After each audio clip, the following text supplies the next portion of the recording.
नमस्कार दोस्तों, मैं आज आपके साथ इंस्टाग्राम लाइव पर हूं। आज हम बात करेंगे थोड़ी सी कोरोना की भी, बात करेंगे थोड़ी युवाओं की, बात करेंगे व्यापारी भाइयों की और बात करेंगे अपने जीवन की। दोस्तों, बहुत महत्वपूर्ण समय है। हमें ध्यान रखना है इस कोरोना संकट काल में अपना, अपने परिवार का और अपने देश का। आपको थोड़ा ध्यान दिलाना चाहता हूं कि जब कोरोना की पहली लहर आई थी तो हम में से बहुत सारे लोगों ने कोरोना को सीरियसली नहीं लिया। हमने सोचा कोरोना हमें क्यों लगेगा, कोरोना शायद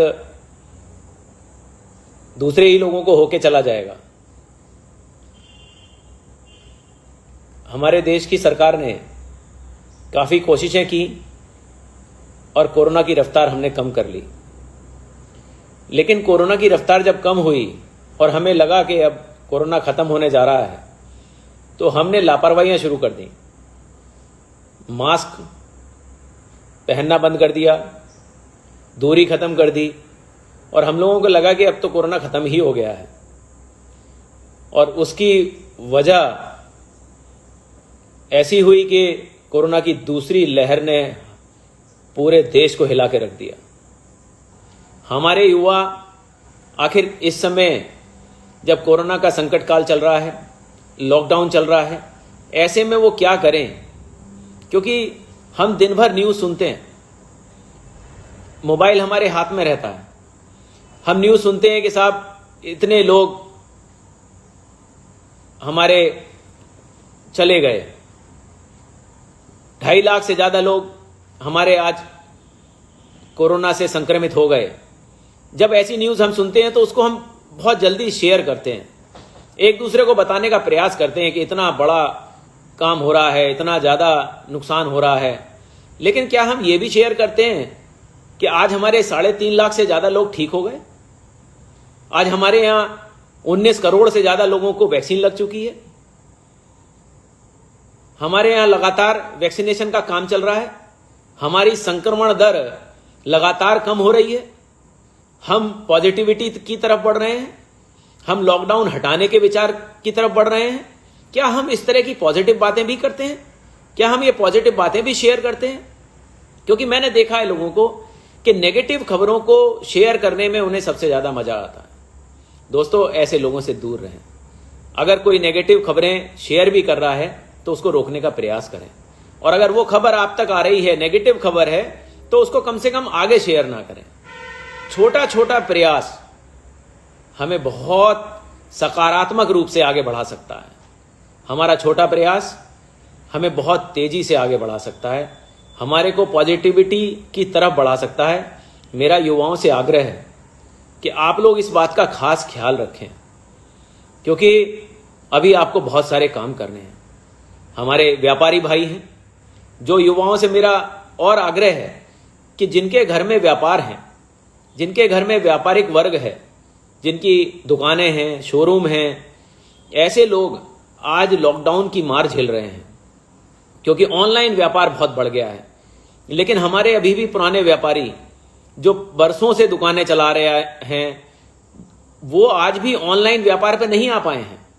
ऐसे में हमारे युवाओं को जरूरत है उनकी मदद करने की, उनके सारे प्रोडक्ट्स को ऑनलाइन लाने की। दोस्तों, ऑनलाइन का बाजार जो लाखों में शुरू हुआ था, अब करोड़ों की जगह 100 करोड़ में पहुंच गया है और आने वाले समय में शायद हजारों करोड़ में पहुंच जाएगा। उसमें हमारे वो व्यापारी भाई जो ऑनलाइन अभी अपना व्यापार शुरू नहीं कर पाए हैं, कहीं वो पिछड़ ना जाएं, कहीं उनका व्यापार आहत ना हो जाए। कहीं उनका व्यापार कम ना हो जाए। इसलिए उनके युवा बच्चों की ये जिम्मेदारी बनती है कि अपने पेरेंट्स का साथ दें और ऑनलाइन अपनी डिलीवरी, ऑनलाइन प्रोडक्ट्स की होम डिलीवरी वो रजिस्टर करें अपने आप को और शुरू कराएं। यकीन मानिए कोई भी दुनिया में असंभव काम नहीं है, हर काम संभव है अगर हम सोच लें। युवाओं से मेरा आग्रह है कि अपना आत्ममंथन भी करें। ये देखें कि घर में अगर हम होते हैं तो क्या घर में हम सबको खुशी दे पाते हैं? अगर हम अपने दोस्तों से मिलते हैं तो क्या हम उन्हें खुशी दे पाते हैं? हम किसी ग्रुप में जाकर बैठते हैं तो ग्रुप में बैठे सब लोग हमें देखकर खुश होते हैं या ये सोचने लगते हैं कि लो साहब एक और आ गए? घर में आते हैं तो लोग कहते हैं बस इससे बात करना ही बेकार है।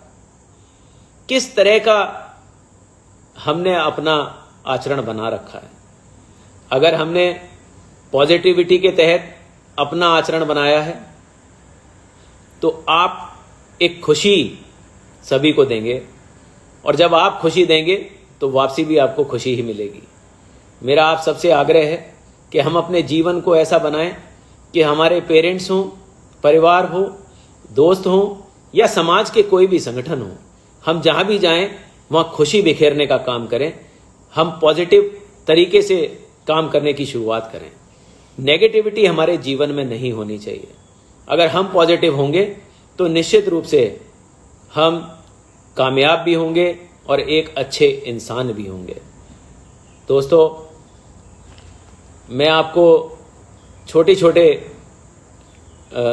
कुछ छोटी सी कहानी बताना चाहता हूं। बहुत छोटी 2 लाइनर्स हैं, आपको शायद अच्छे लगेंगे।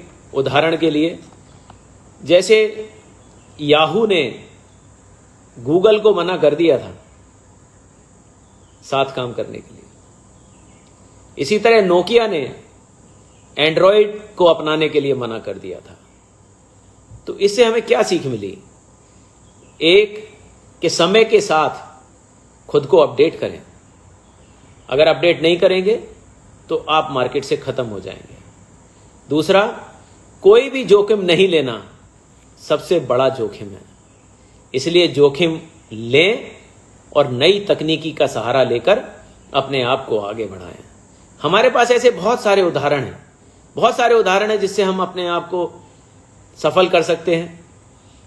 आप छोटी सी 2 उदाहरण और आपको दे रहा हूं। गूगल ने यूट्यूब और एंड्रॉयड का अधिग्रहण किया।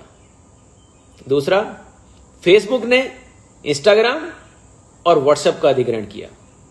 क्या सीख मिली? नंबर 1, कि इतने शक्तिशाली बनो कि आपके दुश्मन भी आपके सहयोगी बन जाए। नंबर 2, तेजी से बढ़ो, बड़े बनो और फिर कंपटीशन को खत्म कर दो, प्रतिस्पर्धा को खत्म कर दो, तो जीवन तेजी से आगे बढ़ेगा। छोटी छोटी बातें हैं लेकिन हमें बहुत कुछ सिखाती हैं। आपको ऐसी ही 2 बात और बताता हूं। 1, बराक ओबामा आइसक्रीम सेल करते थे। एलन मस्क एक लंबर मिल में श्रमिक थे, लेबर का काम करते थे। क्या सीखें? नंबर 1, कि लोगों को उनकी पिछली नौकरियों या काम के वजह से उनकी तुलना ना करें, उनको जज ना करें, क्योंकि वो आगे कुछ भी कर सकते हैं। नंबर 2, आपका वर्तमान और आपके भविष्य आपके साहस और परिश्रम को तय नहीं करता, आपको अपने आप तय करना पड़ता है। तो अपना साहस अपना बनाइए और तय करिए कि आपको क्या करना है। बहुत सारी प्रेरक बातें हैं। 2 और बताना चाहता हूं। कर्नल सैंडर्स 65 इयर्स के थे जब KFC की उन्होंने शुरुआत की। नंबर 2, KFC ने जैक मा को अस्वीकार कर दिया था। क्या सीख मिलती है? नंबर 1, कि उम्र सिर्फ एक संख्या है, आप कभी भी किसी भी उम्र में सफल हो सकते हैं। नंबर 2, कि जीवन में कभी भी हार ना माने। अगर जीवन में कभी भी हार नहीं मानेंगे तो आप जो हैं, अगर उस पर लगे रहेंगे तो आप बहुत कामयाब और बहुत बड़े हो सकते हैं। दोस्तों, ये छोटी छोटी सी बातें हैं, इससे हमें बहुत कुछ सीखने को मिलता है। हम अपने आप को जीवन बदलने का काम करें। किसी को भी कर्ज करना सबसे ज़्यादा आसान है, किसी के बारे में भी बुराई करना बहुत आसान है, लेकिन हम इन बातों को छोड़कर अगर हम अपने विकास, अपने चरित्र विकास की तरफ बढ़ें तो निश्चित रूप से हम अपने जीवन में भी सफल होंगे।